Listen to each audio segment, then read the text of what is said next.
रसूलुल्लाह सल्लल्लाहु अलैहि वआलिहि वसल्लम ने एलान नबूवत के बाद दावत हक का पैगाम अपने अहलो अयाल से शुरू फरमाया और सबसे पहले उम्मुल मोमिनीन हजरत खतीजतुल कुबरा रज़ियल्लाहु ताला अन्हा, उसके बाद आप सल्लल्लाहु अलैहि वआलिहि वसल्लम के चचाजाद भाई हजरत अली अल मुर्तज़ा रज़ियल्लाहु ताला अन्हो और फिर गुलाम ज़ैद बिन हारिसा रज़ियल्लाहु ताला अन्हो मुशर्रफ बा इस्लाम हुए। उसके बाद आप सल्लल्लाहु अलैहि वआलिहि वसल्लम के रफीक हजरत अबू बकर सिद्दीक रज़ियल्लाहु ताला अन्हो ने दावत हक को कबूल फरमाया। इसके साथ और लोगों को भी दावत दी, कुछ ने इस्लाम कबूल किया और कुछ ने नहीं। हजरत अबू बकर सिद्दीक रज़ियल्लाहु ताला अन्हो ने ईमान लाते ही अपने अजीज़ो अकारब को दावत दी और उनके जरिए हजरत उस्मान बिन अफ़्फ़ान, हजरत जुबैर बिन अल अवाम, हजरत अब्दुर्रहमान बिन औफ, हजरत साद बिन अबी वकास और हजरत तल्हा बिन उबैदुल्लाह रिज़वानुल्लाहि अलैहिम अजमाइन इस्लाम कबूल करने पर आमादा हुए। और उनके बाद हजरत अबू उबैदा बिन अल जराह, हजरत अबू सलमा,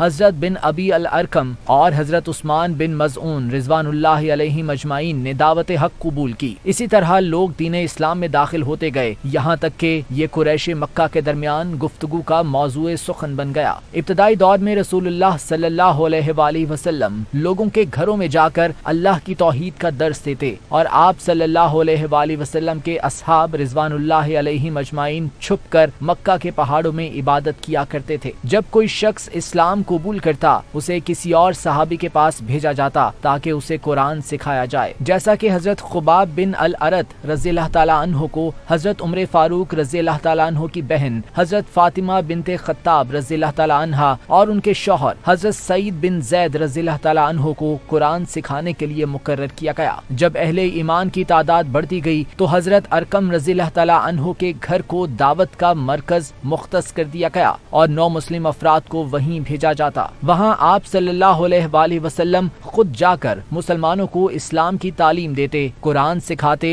और उसके मानी व मफहूम समझने की तरगीब फरमाते थे। दारे अरकम में इस्लाम की तालीमात देते हुए इबादत और तिलावत के जरिए मुसलमानों में रूहानियत और फिक्र अमल को तकवीयत दी जाती थी। वहाँ पर सहाबाए कराम रिज़वानुल्लाहि अलैहिम अजमाइन को नमाज पढ़ना, कुरान की तिलावत करना, अल्लाह की मखलूकात पर गौर व खौस करना और उन्हें इस्लामी अफकार में ढालने के साथ फिक्री अमल को बेहतर करने की तालीम दी जाती थी। इस दौरान नबी मुकर्रम सल्लल्लाहु अलैहि वसल्लम ने अल्लाह की इताअत और उस पर सब्र की तलकीन भी फरमाई, जिसके नतीजे के तौर पर सहाबाए कराम रिज़वानुल्लाहि अलैहिम अजमाइन ने तरह तरह की मुश्किलात का सामना इस्तकामत से किया। दावत हक का ये सिलसिला 3 साल तक ऐसे ही चलता रहा, यहाँ तक कि अल्लाह ताला ने हुक्म दिया, बस आप सल्लल्लाहु अलैहि वसल्लम इस हुक्म को जो आप सल्लल्लाहु अलैहि वसल्लम को दिया जा रहा है बेधड़क सुना दें और मुशरिकों का जरा ख्याल न करो। उसके बाद सफा के पहाड़ पर खुलेआम कुरैश मक्का को दावत दी गई।